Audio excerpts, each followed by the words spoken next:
Welcome to the Glens Falls public hearing.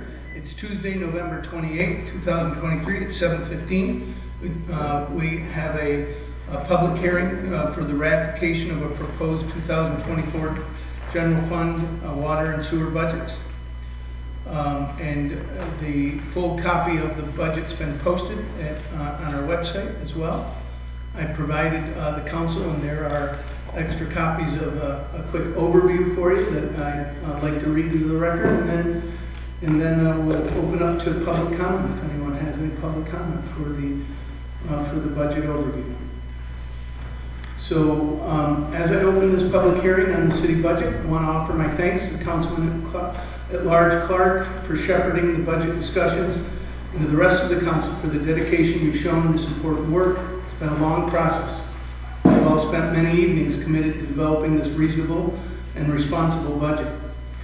Throughout the 17 meetings, we counted the individual budget, the department meetings in there. Through the 17 meetings the council had with each other, the department heads, our budget officer, Chip McTiernan, and myself, significant ground was covered, every revenue line was reviewed, and every expenditure was scrutinized. The discussions of those meetings explored many different variations and possibilities to ensure that the budget, as Councilman Clark has said, provides a sound fiscal plan for the year ahead that meets the needs of our constituency. Fortunately, we continue to balance watchful spending and slow, steady investment to support both economic development and community development, and to help to update our aging infrastructure and continue to improve our quality of life throughout the city. We had a number of difficult challenges to work through while working on this 2024 budget. Dealing with the effects of inflation on everything from fuel costs to printing, the city's fortunate that the inflation rate has now decreased from 8.7 or 8.5% in 2022 to 3.2% so far in 2023. As you all may remember, just a few years ago, inflation averaged between 1.7% and 2%. And of course, the continued increase in costs for our health insurance, up 11.9% this year for 2024, on top of a 15% increase in 2023. Those kinds of increases are a problem for budgets all across the country, municipal budgets and family budgets, and they continue to be budget drivers for the city of Glens Falls. For 2024, we've developed a responsible budget that carefully meets the needs of our city and its residents, while growing revenue streams separate from collecting property tax. We're fortunate in Glens Falls. The city's current financial position is the envy of many upstate cities. We have the ability to continue our investments in our people, investments in our infrastructure, and develop our policy and procedures to continue sales tax revenue growth and make Glens Falls the most vibrant small city in the state. And that's exactly what this proposed budget will do. We've kept our city tax increases low. In fact, over the last decade, from 2013 to 2022, the city's tax rate has increased just $1.58, from $11.91 per thousand assessed value in 2013 to $13.49 per thousand assessed value in 2022. For example, a home in Glens Falls worth $150,000 saw an increase in city property taxes with just $237.18 during that 10-year period. That's less than $24 increase per year. Due to our citywide reassessment in 2022, our tax rate dropped from $13.49 per thousand to $8.38 per thousand. That's a 37% decrease. 2/3 of our property taxpayers in the city saw no change or a reduction in their property tax bill. And that was because the city's overall tax levy remained the same during the reassessment. Over the last 2 years, the city's received increases in both state and federal support for infrastructure and replacements and updates. In 2020, the city spent $415,000 on street paving. In 2021, the city spent $1.1 million on paving. In 2022, the city paved 23 streets at a cost of $918. And this year, the city spent $800,000 on paving 26 city streets. That's 6,500 tons of blacktop laid this year. In 2020, the city spent just over $49,000 on sidewalks. In 2021, the city spent $72,000 on sidewalk replacement. And in 2022 and 2023, we recently completed roughly $2 million worth of sidewalk reconstruction, including $500,000 from our community development block grant.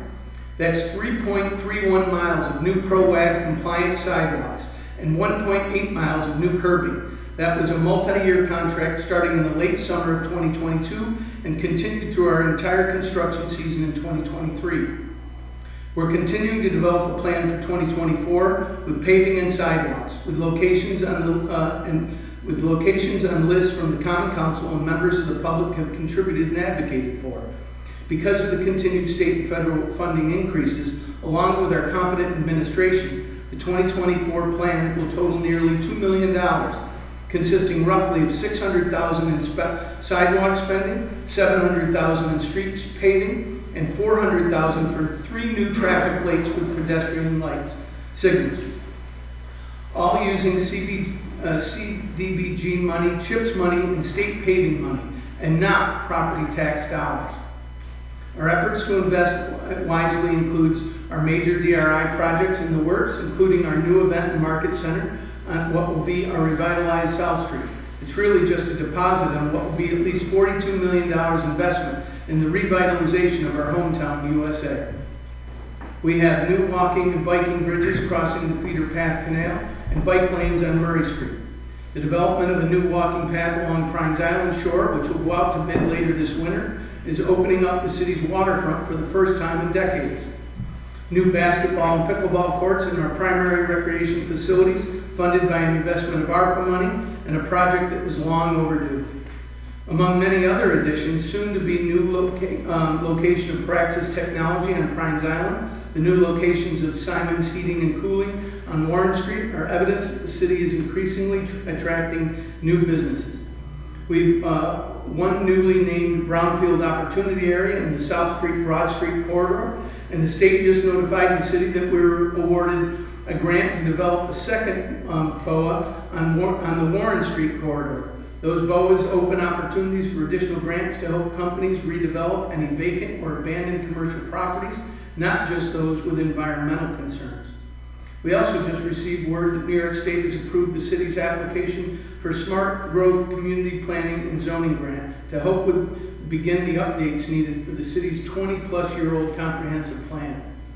Our sales tax continues to increase as current businesses expand and as new businesses locate here, many of which have been supported by the Glens Falls IDA and LDC grant programs. Our sales tax collection in 2023 is expected to be more than 11% over the final 2022 numbers. We are on a path to collect at least $5.7 million in sales tax revenue. That is nearly a 40% increase in the 2019 final sales tax revenue. Our sales tax collection increase is higher than Warren County's increases and more than any other municipality in Warren County.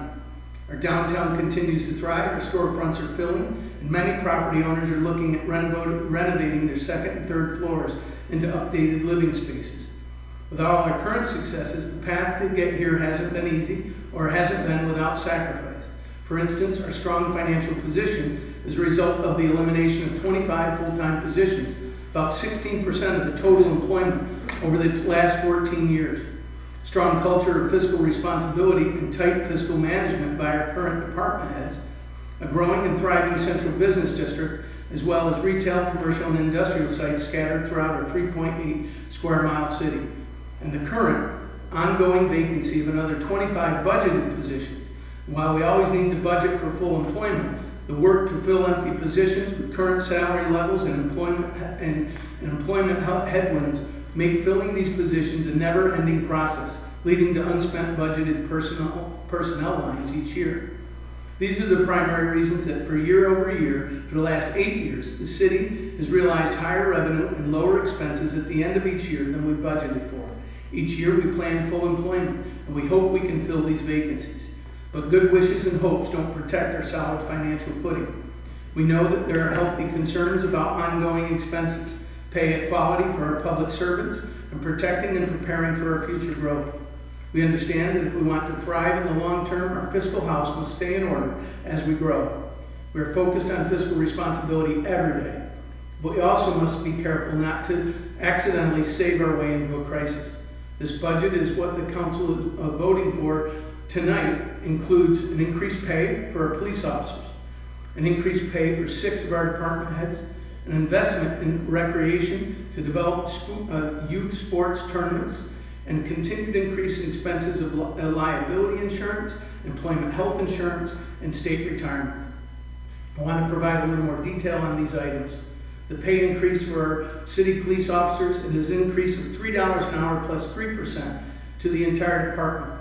To begin to marginalize the pay gap of more than $7,000 a year that currently exists between the starting pay of a city police officer and their Warren County peers, patrols. We need to compensate our department heads for all the work they're doing, and the rates are not comparable for a city our size, and this budget includes modest pay increases for some of those department heads. The budget begins a slow reinvestment of our recreation department. The budget's contracted position called the Youth Tournament Development Specialist to create and develop 4 youth sports tournaments in 2024, an additional 2 events in 2025. If the position does not become revenue positive by the end of the second year, we should eliminate it. The focus is to create youth sports tournaments that not only are revenue generating in registration fees, but also generate tourism and increase sales tax dollars for our local economy. The plan is for these revenue generating events to support the eventual hiring of a full-time city recreation director, if successful. To accomplish the items in this budget, you'll find a proposed 1.89% increase in property tax. This is consistent with previous years, working out to an increase next year of only $22.64 for a home valued at $150,000, or less than $27 for a home valued at $210,000. I believe this budget is what we agreed on is reasonable. I believe it's sound. I believe that this is a reasonable way to support slow, steady growth and our continuing investment in our community's development and keeping our city prosperous and moving forward. With that, we'll take any member of the public or common council who wishes to comment on this proposed budget. Come to the microphone, please state your name and address in the city and let us hear from you.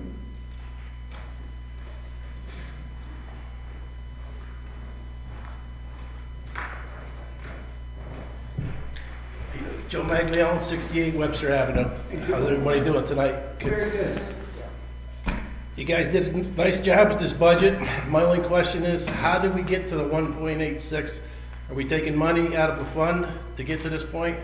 To 1.86 in what, Joe? In the tax increase? Yes. They're separate things. 1.86 is keeping underneath the tax credit. It only Correct. equals about $220,000 Right. generated. I understand that. And so it's different than how did we get so low to keep it at 1.86? Yeah, are we taking money out of that general slush fund that we've had? Yeah. Every year, Joe, the city for the last 8 years has designated between $1 and $2 million of that general fund budget towards its budget gap. And never in that 8 years have we touched a penny of that. Last year, the city of Glens Falls approved a $1.6 million appropriation of our fund balance. Yep. And instead of using the 1.86, we added $1.7 million to the budget. So we didn't use the 1.86, we budgeted for it, but because our revenues were higher and our expenses were lower, we actually added to it. So we went from what was a $7 million fund balance last year, ended up at an $8.7 million fund balance this year. And what are we borrowing or taking from it this year? That's $1.9 million. 1.9. So, Yeah. But we're Okay. not taking from it, we just allocate. okay. And Now, how does that get replenished? Is there a way for it to be replenished? Is it federal money? Yeah, we actually don't take the money out. So just so you know, we allocate it. We don't, it doesn't go anywhere. We say if our revenues exceed if our revenues were lower, so let's say the state money didn't come in, if the sales tax revenue crashed, if the economy crashed, right? Then we would use that. Last year it was 1.6 million. We would use that money. We didn't need to use it. What we did is it stayed right there, and then we came in $3 million under budget. And so what we did is we went, okay, we're not using the 1.6 that we allocated, and we added the 1.7 left of that, and it grew. Same thing with this year. Right now, we're about, for the 2023 year, as of November 1st, the city is $3 million under budget. But we really won't know what we're gonna be because of the storms that could happen later this year, because the bills aren't all Right. paid. But by March of next year, we'll know exactly, but my guess is it will be a fund balance will add to it another $1 million. Very good. Thank you for answering my question. Oh, That's you're it. welcome. Thank sir. you. Anytime, thank you. I would just add to what Joe's concern there, I have the same concern, is that there's a certain amount of money that we're budgeting, and we're saying this is how much we're gonna get in revenue. And then we're spending 1.9 million Right. more than what we've identified as revenue. So when the mayor's saying that, well, we always get more, I think that happens until, we have a bad year. And then we will be going into it, and we might be going into it even more. And Yeah. when we go through the budget process and go like, how did we come up with this? Is it because we didn't hire people in positions? That's partially it. It's because the sales tax revenue was higher than what we projected because we figured we were heading into a recession that was going to be pretty deep. We thought inflation was going to be a bigger issue. It was definitely a bigger issue this time last year than it is this And we year. got lucky. But it's luck. Yeah. And I think that I am very, very uncomfortable with assigning fund balance year after year without figuring out Yeah. where our revenues really should be set at. If one person says, oh, I'm just taking a conservative view on this, it just kind of ruins the whole thing for budget planning, because we don't have an idea of what the actual number is. And then we end up spending more than we really know we have, because we're convinced we're gonna get more than what we have on the Yeah. revenue line, and that works until it doesn't. My question, if we were gonna keep taking and taking and taking, Yeah. and then all of a sudden it's gone, and then we're looking at a double-digit increase, that was my concern on this. Yeah. But Thank you we're- for your, Joe, I Thank you. appreciate it, and appreciate what Councilman Adams said, but we're not taking it. We are Right. allocating it. Right. It's staying in our savings account, and if we need it, we will use it. But I had this conversation with Councilman Lappin. I was the budget officer for 2 mayors. I've worked with 3 mayors. We've allocated fund balance every year. Sometimes higher, sometimes lower. That's the savings account. We are planning now, on this agenda, we're looking at taking our savings and trying to raise additional funds with it. We're also planning with that savings that we're using on things. We know we're gonna continue to need fire trucks, we're gonna continue to need dump trucks. We're gonna continue to maintain our recreational facilities that we just dumped a lot of money in through ARPA. ARPA's not gonna be there, and we need to be prepared for that. And so we're looking at this savings account that we call a fund balance, and looking to try to figure out how to best use that allocation, setting aside money to balance the budget, setting aside money to maintain our future expenses and maintenance, and also to generate revenue with it.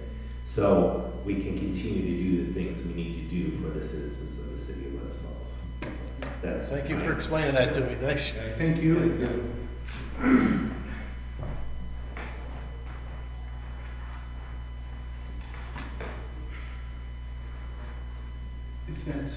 If there's no other public comment, we'll close that public hearing. And we'll open a public hearing on proposed local law 2030, Tuesday, it's still Tuesday, November 28th, to amend the chapter 45 under noise control. Anybody from the public would like to address the council regarding our noise control? Yes,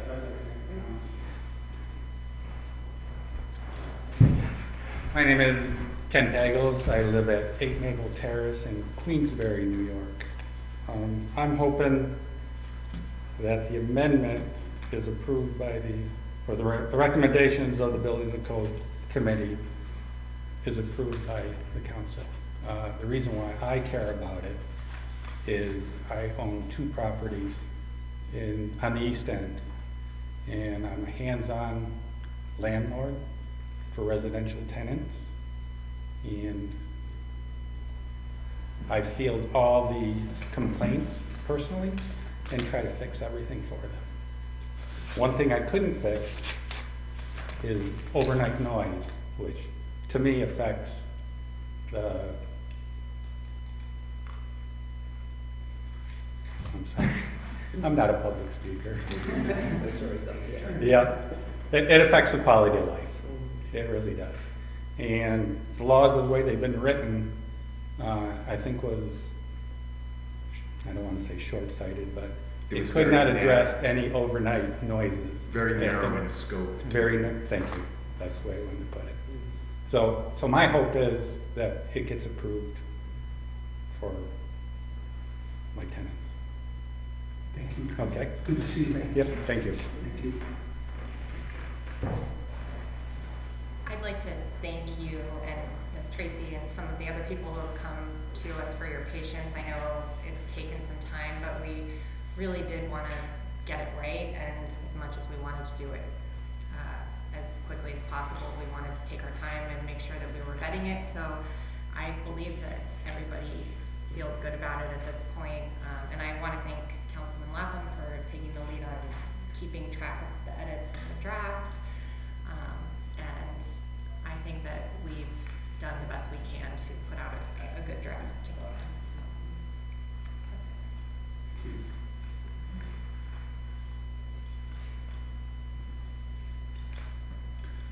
No further comment. We'll open up, close this public hearing and open up another public hearing for local law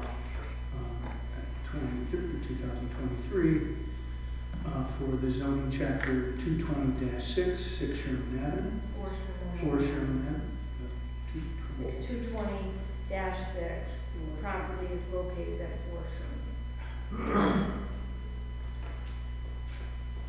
And I think the people from We have folks in that from Stewart. Good evening, Mayor. Matt Fuller with Meyer, Fuller and Stockwell. I'm here again with Chuck Marshall from Stewart's. As the notice said, we're here to hopefully further the zoning amendment for 4 Sherman Avenue, the now vacant parking lot right next to the existing Stewart's. And that would hopefully pave the way for us to head to the planning board for site plan approval and all those things. We did have a good meeting with the planning board on the recommendation. Just talked generalities about what we're going to come back with on the site plan. They seem pretty receptive. You know, we've got ideas for the corner and things like that for access to the site. So I have some questions. Yeah. So that particular property is currently zoned for multifamily. right. And just last week, there was a report given to the Warren County Board of Supervisors that the long-term rental vacancy rate in Warren County is 0.4%. We have a housing shortage, and we're looking, it seems to be, to take more land that's already zoned for multifamily off the market. And we don't have a lot of land to work with for Glens. Yeah, I think that's a good question. I mean, it certainly is a policy balance for the Common Council. I think, obviously here representing Stewart's, I think our balance would be, you know, with the market and people's habits the way they are now, I think we're finding more and more, as you've seen, we've done Warren Street, we've done Ridge Street. Stewart shops in general are becoming part of the food supply chain, right? And if I live, you know, just over on Exchange Street, and I walk over to Stewart's a lot. If you go to that Stewart's, you'll notice that it's, even though it is obviously a vehicle pass through as well, it's also largely a walk-to store. You know, the benches are constantly occupied, people use it. So I think, you know, our balance to that would be that we're providing a needed service within the city. You know, if you look around regionally, the closest other store is ours over on Ridge, another convenience store on Bay. So I think you gotta balance. Well, there's another one in the Fourth Ward on Broad Street, and Yep. that's kind of recently redone Yep. too. It's filling that market. Actually, that's right, we did the, Warren Street a couple years ago, we did Ridge.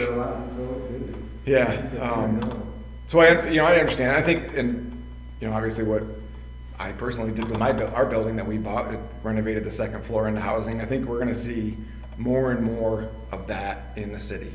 So I guess that would be our.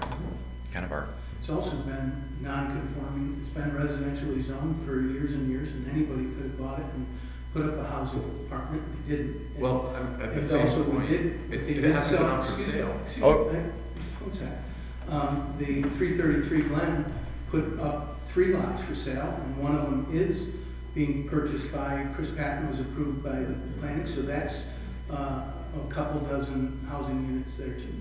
So, just saying that it's been non-conforming since I was a child. You say it's non-conforming, but it hasn't been for sale. It just went on the market very recently. I mean, it was being used, I parked there when I worked at 333 Glens. So it's not like it's been on the market forever and that this is a thing. This is like, I find it just shocking that we have people waitlisted for 5 years. This is just reported this week, like this last week.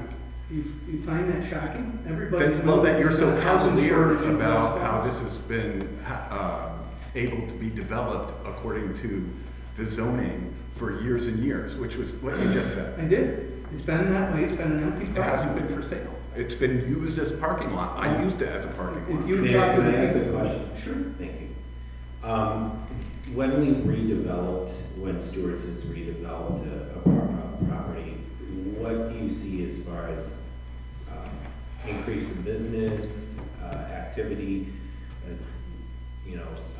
Do you see more revenue being generated from your stores once they're renovated?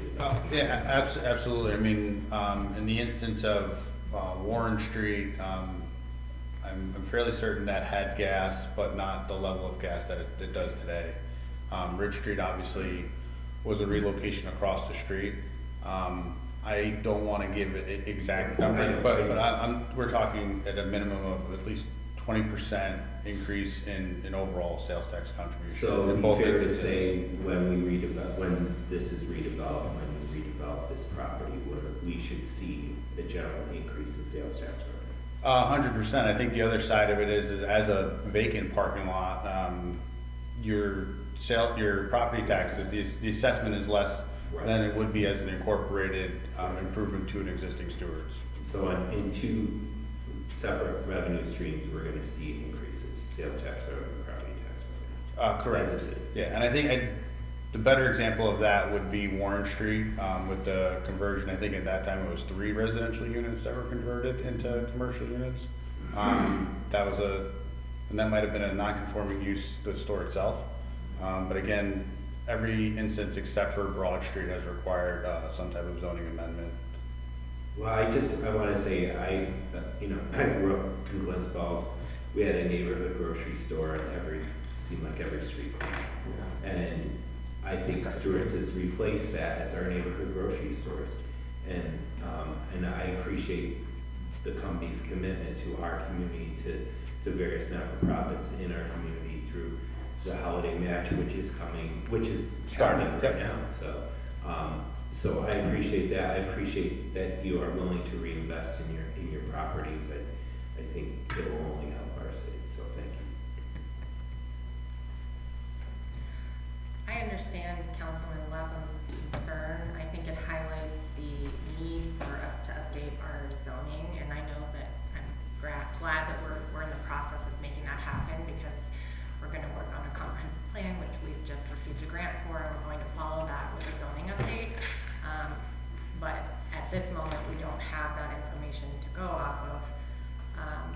And I agree with Councilman Clark's comments that Stewart's has been a very good neighbor to the city. I personally, it's part of my family's post-concert routine. We go get ice cream, you donate to us, and I also agree that I I had heard that you were gonna maybe expand your grocery offerings, is that true at this location? In this location, in this plan, there's no modifications proposed to the store. Oh, okay.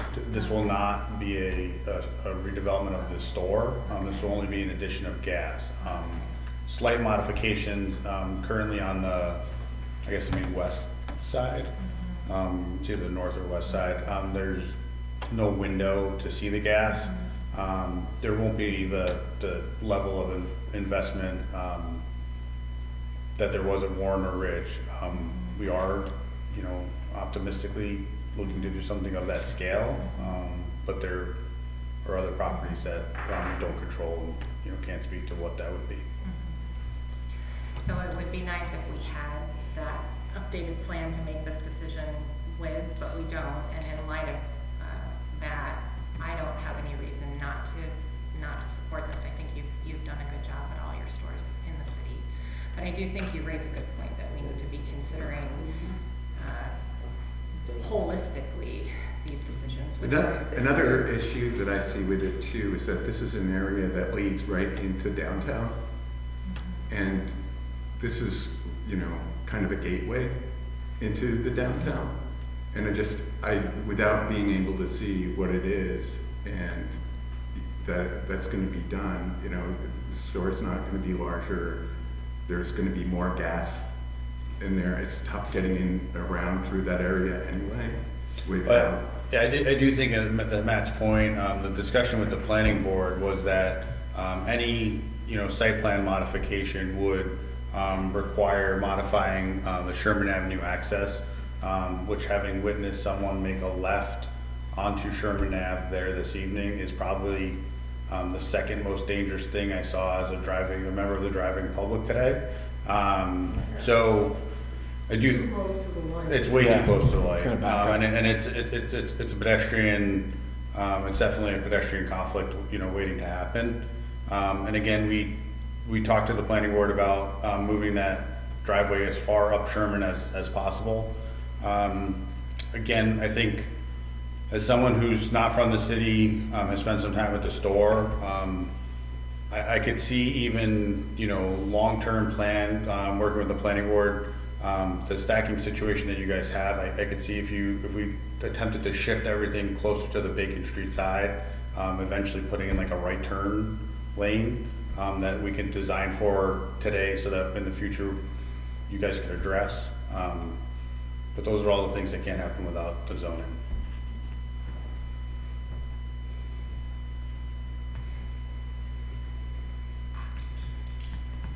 Thank you, John. Thanks. Thank you. Thanks, Matt.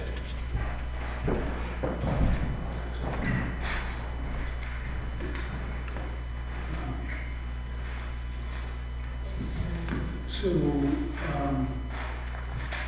not hearing any more public comment, I'll close that public hearing.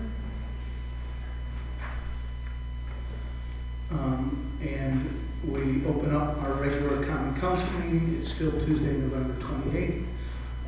And we begin with the Pledge of Allegiance led by Councilman Donahue, please.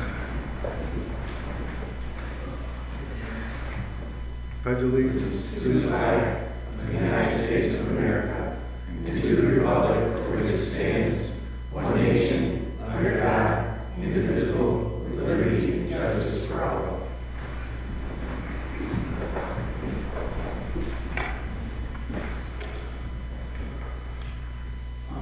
We'll open up the common council to public comment. If anyone would like to address the council, please come up to the microphone and tell us your name and address, please. Anybody online, Peter? Or wanting to make a public comment, I should say. There's a lot of people online. A lot of people online. That's great. Hello. Okay, under committee reports, Councilman Clark. I have none. Councilman Donahue. I have nothing except in December 19th, we will have a sustainability meeting at 7 o'clock. Thank you. Councilman Landry. 7 o'clock. Number 7. 7 o'clock. Usually 7, was it? Because usually 5? 5:30. 5:30. Third? Correct that for the public. 5:30. Councilman Landry. No report. Councilwoman Palmer. ask for everyone's support for the noise ordinance, which the Building and Codes Committee has on this agenda. That's it. Thank you. Councilman Webb? No report. Councilwoman Good? Thank you. Under voice vote, we have one resolution. A resolution to approve the minutes of November 14th, 2023 meeting of the Glens Falls Common Council. Do we have a motion for voice vote? So moved. Second. All in favor? Aye. Thank you. Under roll call vote, unfortunately, I need to pull number 5, which is that Stewart's resolution. I need to pull it till the next common council meeting, and the fault is mine that we didn't add the seeker resolution to the accompanying thing. And so I know that Karen gave us the documentation, and it was given to us, and it didn't make it. So I need to pull number 5, and we'll put that on next common council meeting's agenda. Is there any other resolutions the council would like to pull for discussion? I'd like to pull number 2, number 8, and number 15.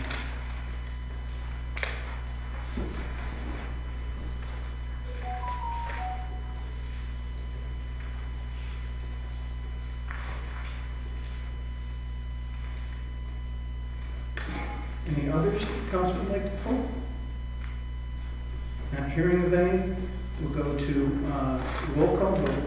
Resolution number 3 is a resolution the Common Council of the City of Glens Falls accepts and adopts the fiscal year budget of 2024 water and sewer fund budgets as proposed and posted online.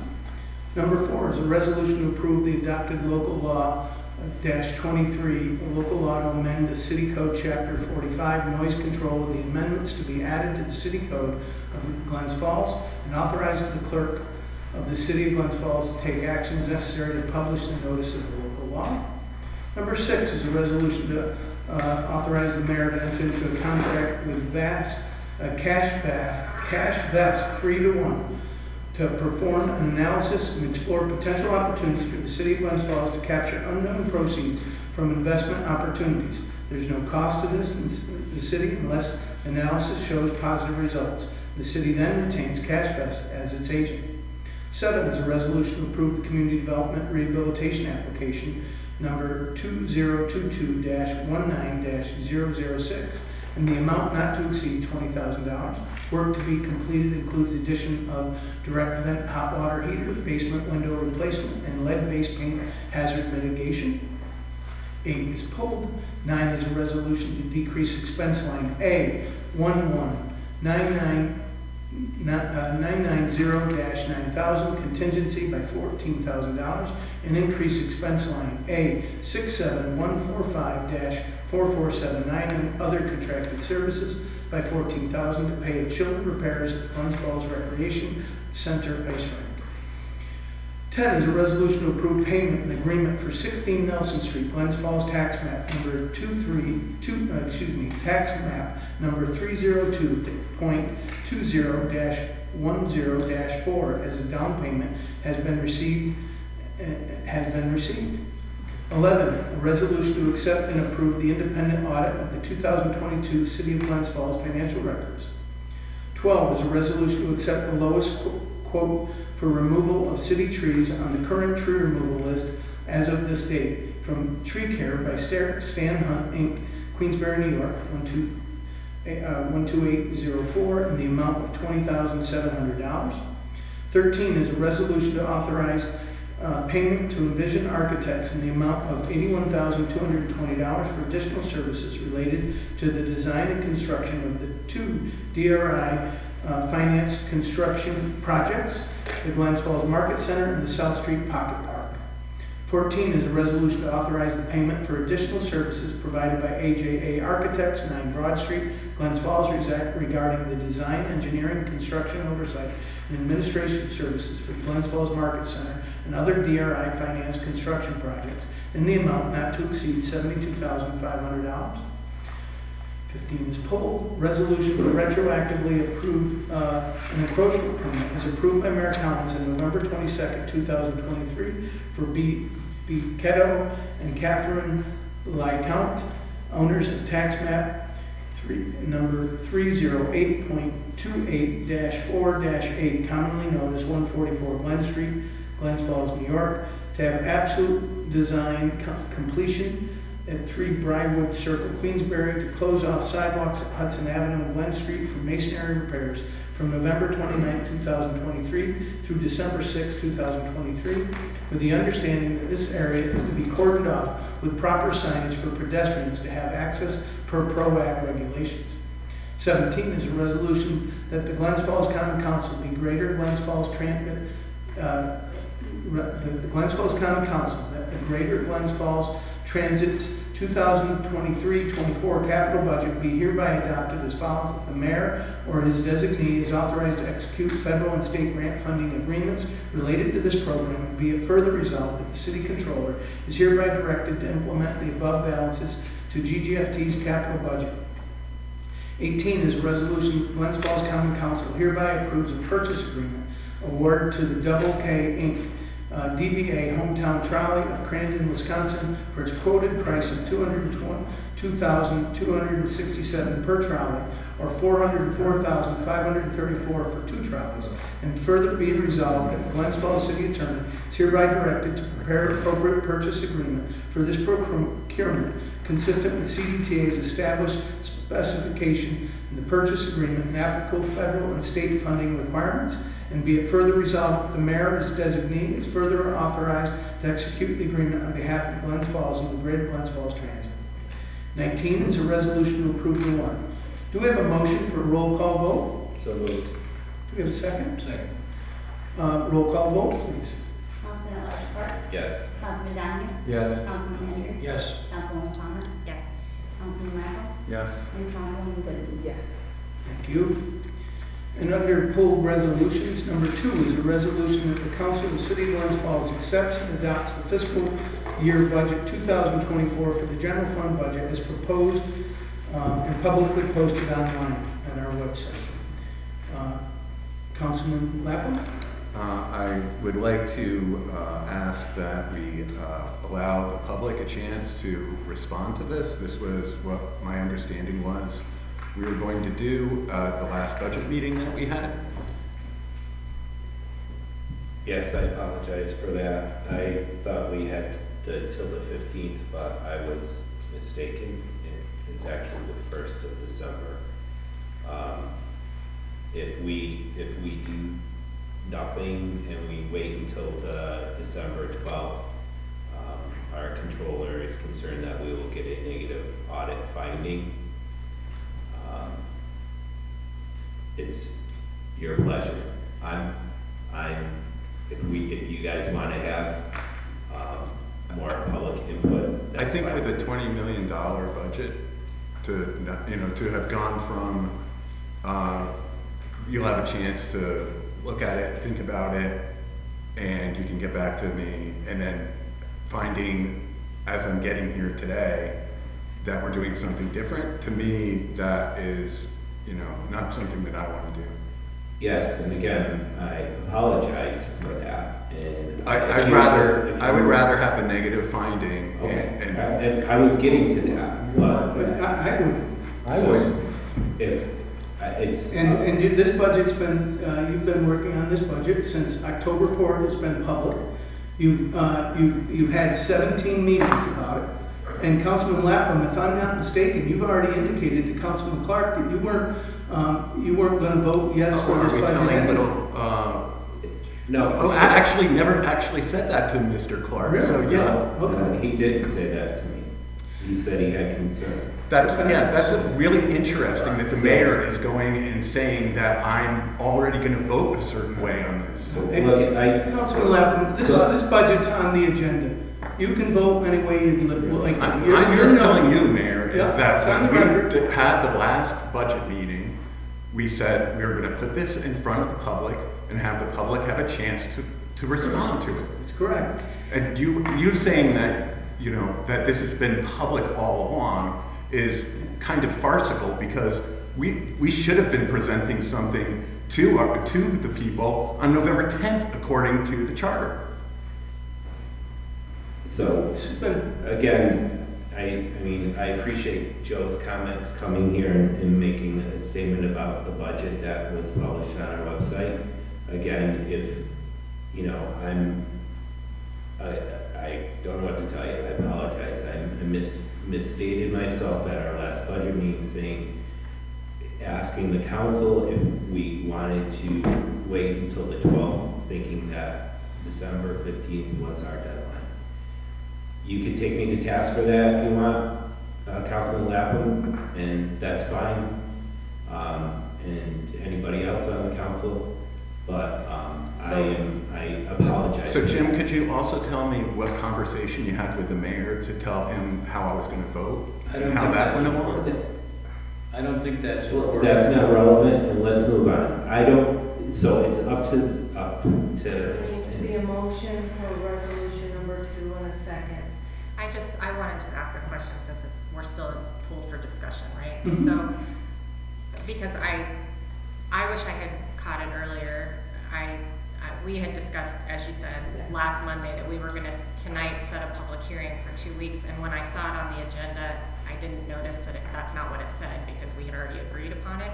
And then tonight when I noticed it earlier this evening, I was told that it was because of the negative audit finding. And I just wanted to understand what that means because this is new information for me to process. What does it mean to us to get a negative audit finding? Does anyone know? I can tell you, because I've had it in the past, it can affect grant applications that you submit. It can affect the credibility of the city for borrowing money or bonding. And I don't think we want to go down that road. Do you know that the city has had a negative finding for 13 years in a row? In regards to? In regards to a chain of custody or something like that. I brought it up last year. So it was about. It's not a financial finding. But Right, it's not a financial finding. No. And I was trying to review the language in the charter, and it was kind of confusing, honestly, because it says there's a November 10th date, which we clearly didn't make. We didn't do that already, though, so are we already gonna have it? I don't know. And then it says December 1st, and then it says December 15th at another point.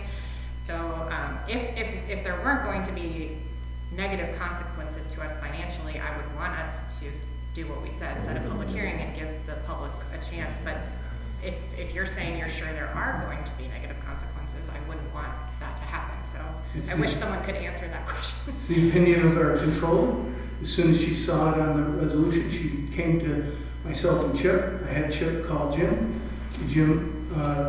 She had said, and I know you guys, it is confusing. One place it says December 15th, another it says December 1st. It was her opinion that it would be a negative audit finding. And Jim said, go ahead and put it on the agenda. And I'm sorry that I didn't, I too should have, when I realized it, we should have at least given you the heads up. We put it on the agenda, it went public then, and so you have a choice of what to do. You can always pull it, you can make a motion, Councilman Lapham, to pull it and see if the vote goes. It's up to you. It's certainly up to everybody. Somebody else can make a motion. I apologize too, I thought Chip would have had mentioned this to you, so, again, I'll fall on the sword, it's my fault for not making sure that this did. Should have given you the heads up. No doubt. So the date is December 1st. Or 15th. Yes. Or November 10th. It says 3 different dates. Well, the tentative budget, November 14th. We've had the tentative budget, has been public. Caitlin got a copy of it. You got copies of it in October when we started this process. And it's been available since then. So that November one is taken care of. It's been the tentative budget you've been working on, making adapted If changes. the budget is not adopted by December 15th, the tentative budget shall become the budget. Which is the mayor's proposed budget, right? Right. Mhm. But there's a thing that says December 1st. Can you read that for us so we're all clear? Yes. Such budget shall be adopted by resolution of the common council not later than the first day of December.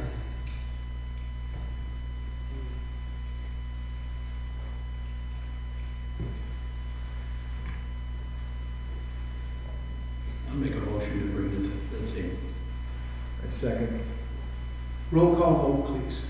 you want to read the resolution? Sure, sorry. Resolution that the common council of the city of Glens Falls accepts and adopts the fiscal year 2024 city general fund budget as proposed.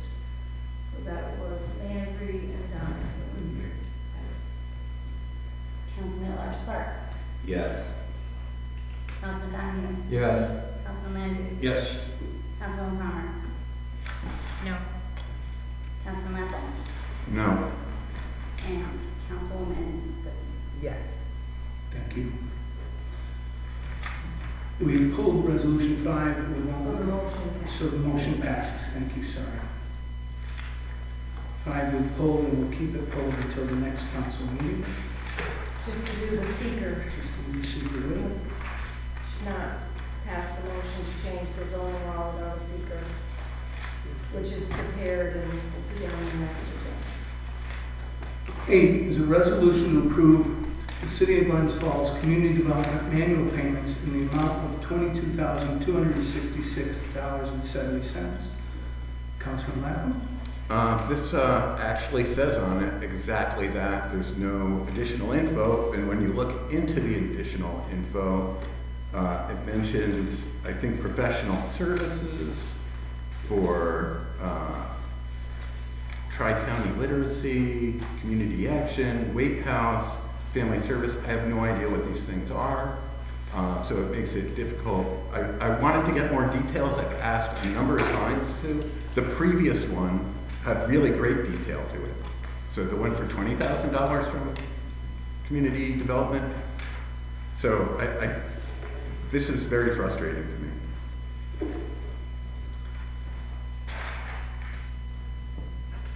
Can somebody describe what these things are?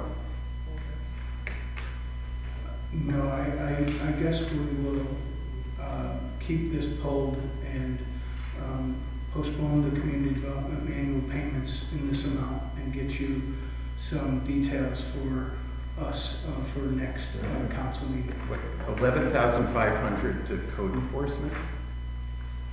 I'm sure, Councilman Lappin, this doesn't make it on without invoices and many levels of checking. I'm sorry you don't have the details that you're looking for. I will make sure that you have them. So I pulled it. But there's nothing untoward here, never has been. So I didn't say that, I just said that I would like you to would like have the details. the details. So I'm we voting. pulled the 8, and if there is bills that need to be paid, they'll have to wait until the next council meeting for them to be paid. Resolution 15 is pulled. Resolution to retroactively approve an encroachment permit approved by Mayor Collins on November 20th for Aaron Elliott, owner of 333 Fulton Street, Glens Falls, to have AJ Asphalt of 10 5th Street, South Glens Falls, to repair existing driveway at 33 Fulton Street, subject to the following conditions. That the apron between the sidewalk and the street edge be of concrete in compliance with the city's code, and that the area is to be cordoned off and allow for pedestrian access on the sidewalks according to PRO-AG regulations. Discussion? What part of the city's code says that the area between the sidewalk and the street edge be of concrete? It's a recommendation. We've done this before. It's Is a it in city recommendation. Huh? Is it in city code? It says it's in city code. I just want to know where in the city code it is.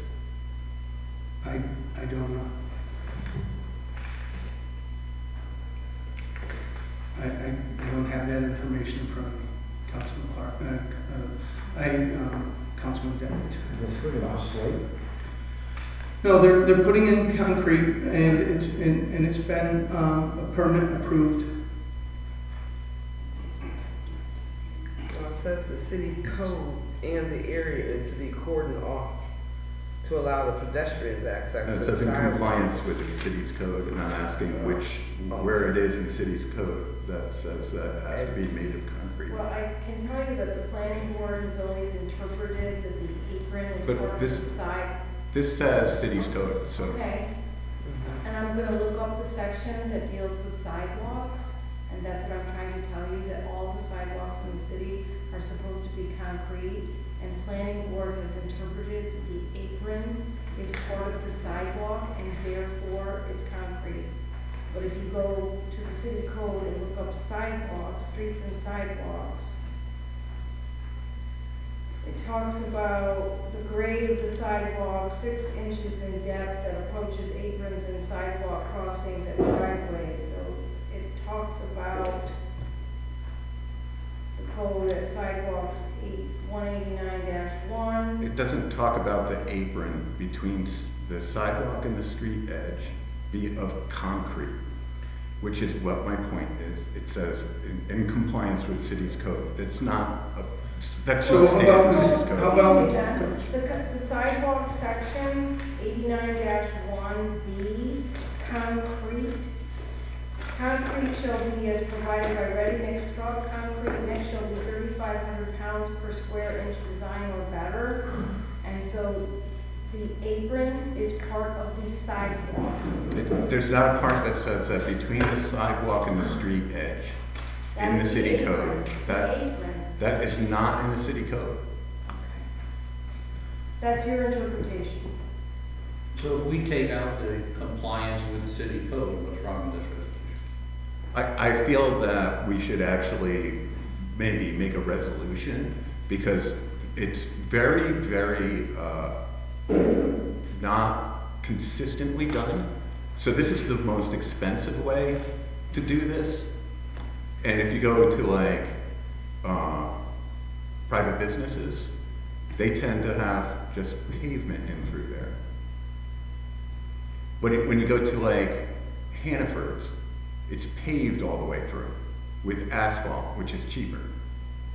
So my question is, why does, you know, the homeowner have to do this? And why are we saying something is required by city code when it clearly isn't?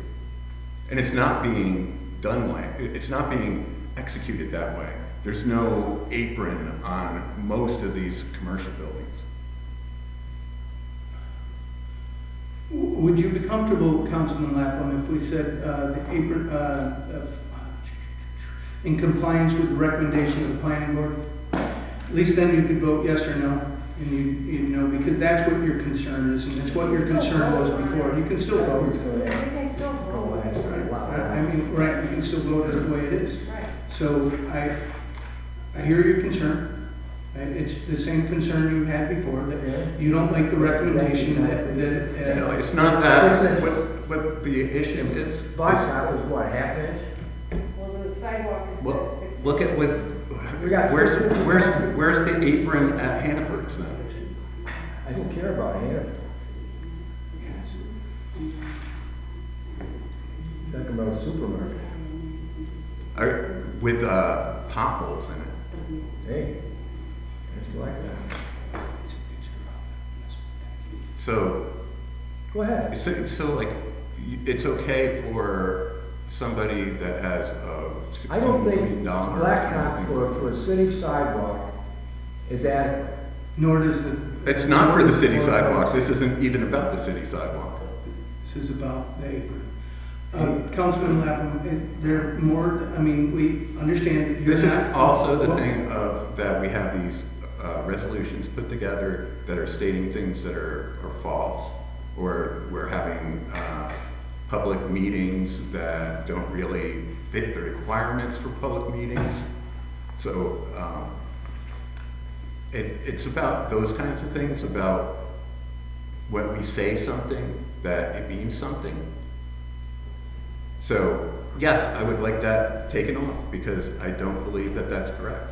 That the city's code does not require that. Our city attorney believes that it does Well, require. if you look under sidewalks, 189E, thickness and dimension of concrete shall be at least 4 inches in depth in normal sidewalk areas and 6 inches in depth at approach aprons and sidewalk crossings at driveways. So our code specifically says approach aprons, and it references concrete.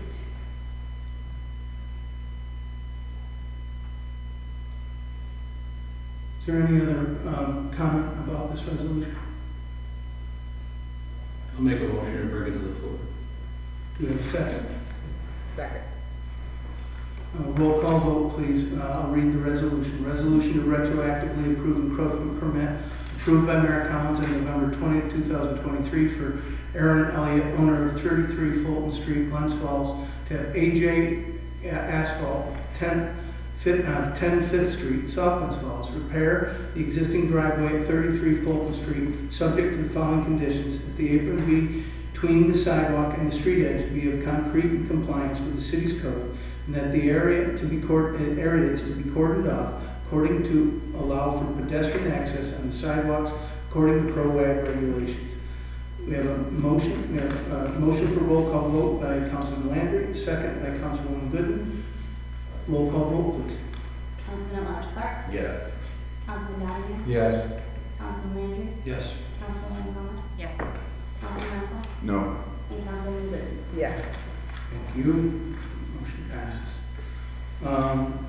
I believe that's it for full resolution. Mr. Mayor, Yes. I'm more than happy to talk about the community development manual payments if you want to bring it back. I don't, Pat, unless, Resolution 8. it's resolution 8, but, is there any reason that, that this is gonna hurt you by not passing this until December The 12th? only people it's going to hurt are the 4 nonprofits whose money they're supposed to be getting. The $11,000 is going to codes is actually to support code enforcement in the nonprofit. Come on up, Pat, sorry. Yeah, I was listening at home and it was, yeah, I'll take that. And I apologize about my dress. I think I'm trying to be smart. You should apologize for the speed But that you're you being drove. better. Well, that's another story. Fortunately, there weren't any police. My name's Patrick Dowd. I'm the Community Development Director for the City of Glens Falls, and I'm here to discuss questions that were raised on the manual payments resolution. That is a regular part of business for the Community Development Office that goes to pay for the and support the nonprofits. It goes to support the city to do code enforcement. Wasn't able to pull it up on my phone, the document, so I would be happy to look at it and explain each line by line, and we'll make sure that in the future that I put a lot more detail into the information that we get. But I can't allow them Country to not get Meadows. paid. Is it Country Meadows? Yes, that's a, $8,459. yes, correct. That is for to support a new childcare business that is a new childcare business. No, I understand what this is. I understand what this is, Councilman Lapham. All the information is behind, this is what. The chart, the manual payments. So now this, do you mind? When the resolution gets So written. I understand what you're asking for, and I'll give it to you the next time, which I gave you the last time when you asked me for the rehab. I absolutely did that the next time. My concern is that if these bills don't get paid, these nonprofits aren't going to have the money that they need in order to operate their services going into the Christmas season. Yeah. All right, that's what my concern is. These were in the budget. Weren't these in the budget? These were all things that I discussed the 3 or 4 times that I was here to talk about the They were code CDBG budget. enforcement, those things That's all, that and we- yes, it's already been So there. those were already allocated in our. Correct. Well, it's not allocated in the city budget.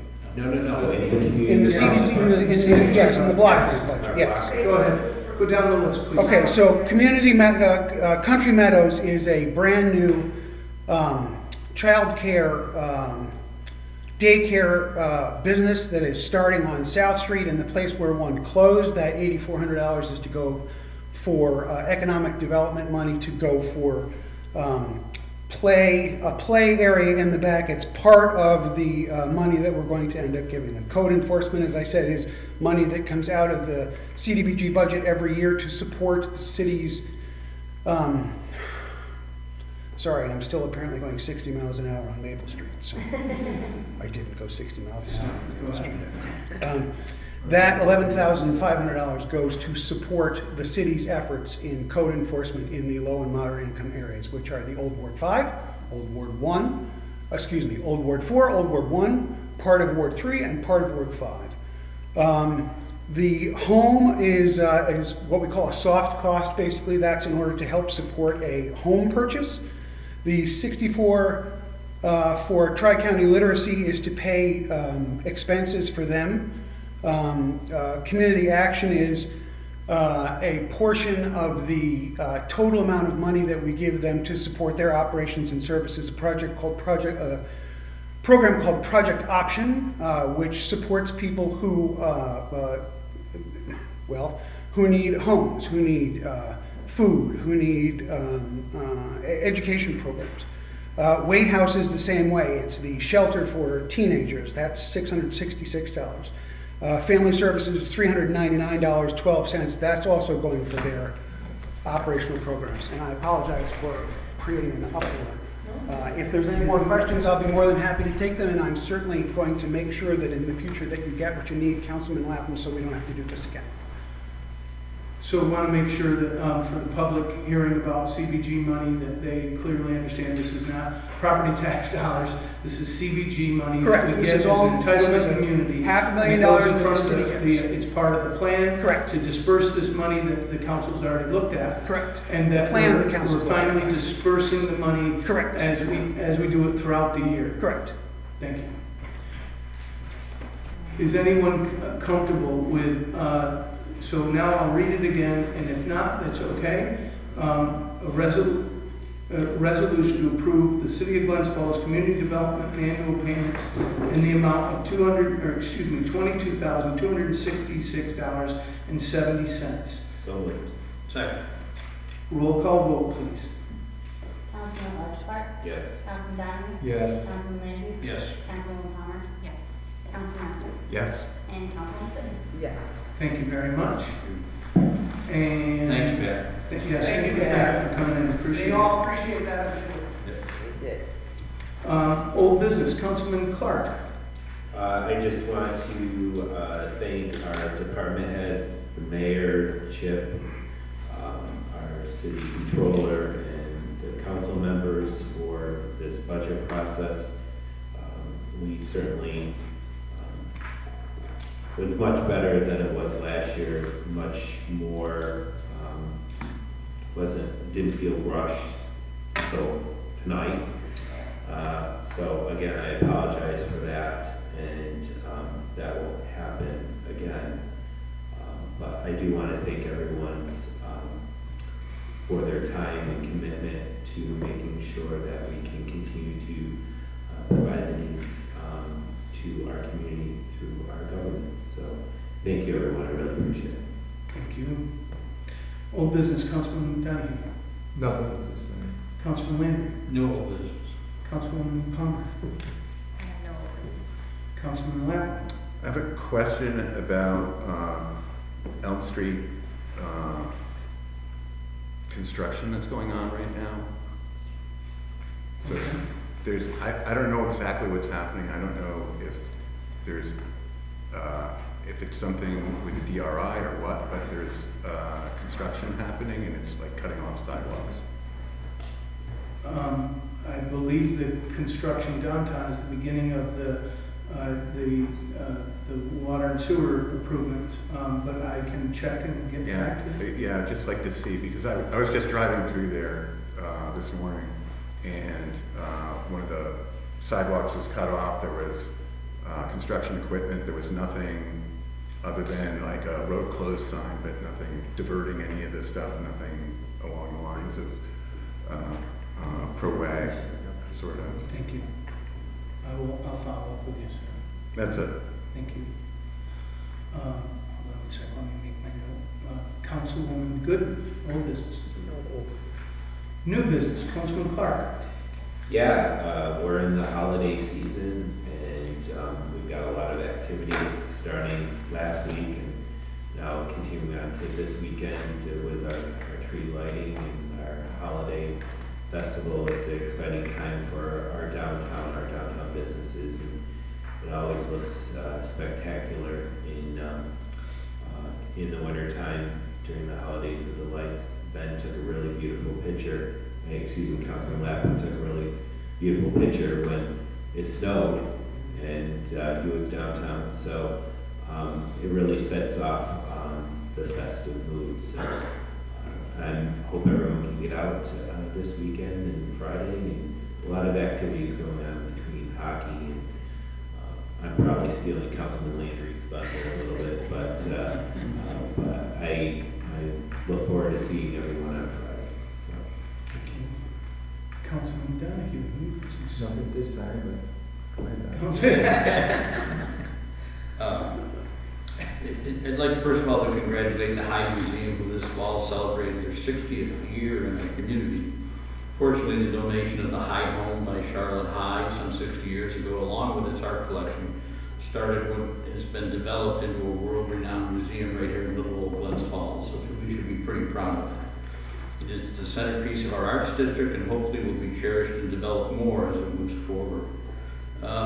Old Man Winter decided that it was time to snow, except he didn't tell Tom Gerard and the DPW that it was about to happen, and our public works staff was really faced with a dilemma.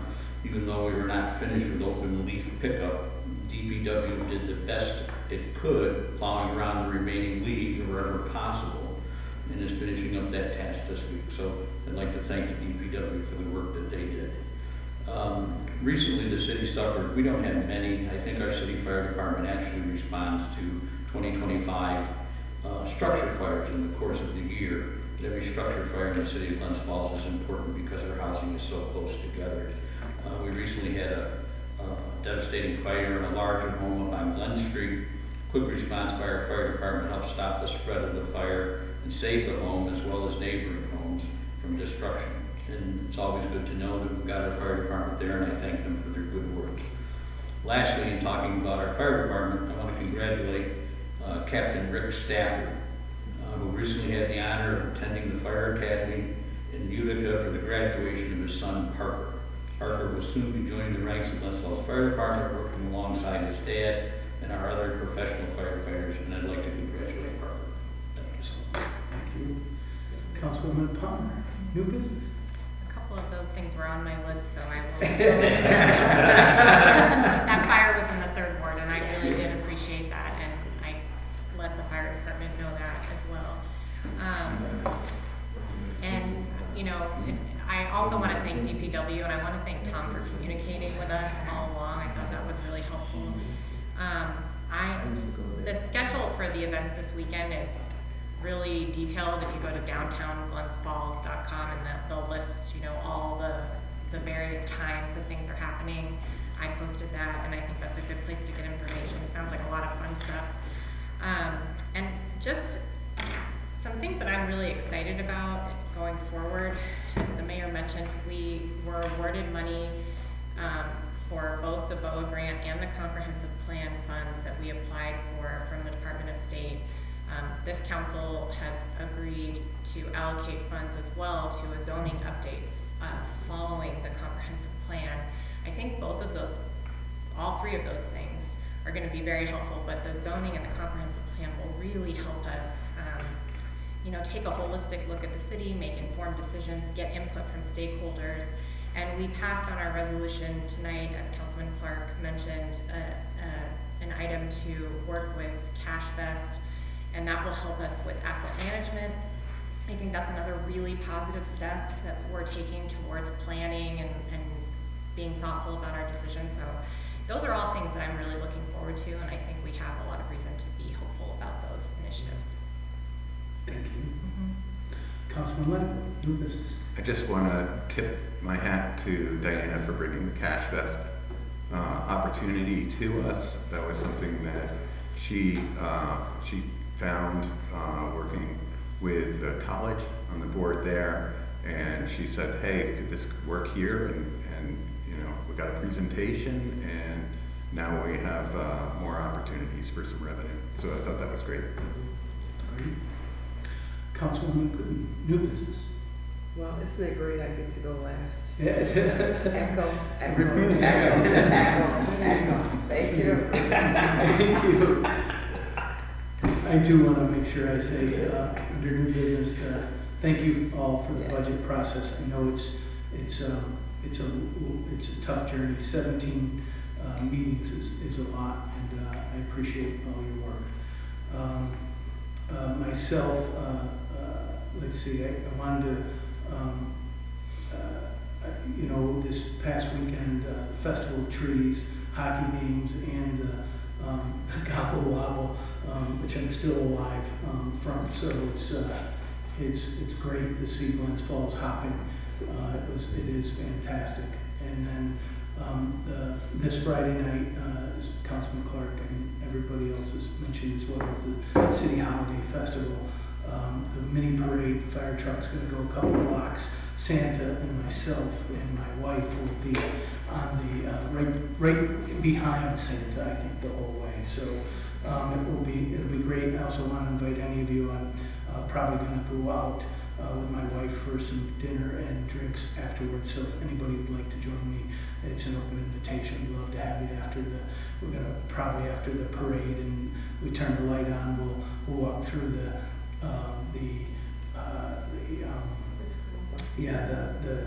Kris Kringle Market, and then go and grab some refreshments. So if anybody would like to join me, I'd like to see you all there. You're certainly all welcome. And I'm buying, how's that? So I consider this public notification, anyway, right, in case we're all together. So, thank you all, and I really do appreciate it. And do we have public comment? Anybody from the council or public like to address the council? Anybody online? No. With that, I'll take a motion to adjourn. So moved. Second. All in favor? Aye. All right, we stand adjourned. Thank you all.